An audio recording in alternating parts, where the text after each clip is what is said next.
ते मी देण्याकरता तुला तयार आहे. तुला काय हवं आहे ते मला सांग. तेव्हा बट वामन महाराज म्हणतात की मला काही नको,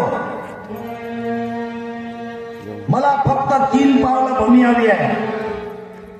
आणि तेव्हा बलिराजा त्याला म्हणतात, हे ब्राह्मणा ऐक, मी एकदा दान दिलं की त्याला दुसऱ्याकडे कुठेही मागण्याचा प्रसंग येत नाही. मी तुला 3 गावं दान करतो, त्याचा तो शिकार कर. हे राजा, तू खरोखर उदार आहे, पण मला फक्त 3 पावलं भूमी हवी आहे. यापेक्षा जास्त लोक नाही, योग्य नाही. मला गायत्री संध्या करण्याकरता, देवपूजा करण्याकरता तू फक्त एवढी भूमी दान दे. बलिराजा विचार करतो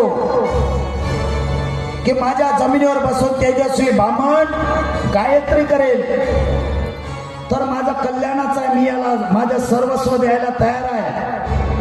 पण हा घेत नाही आहे. तो म्हणत आहे त्याप्रमाणे 3 पावलं भूमी मी त्याला दान करूया. मग बलिराजा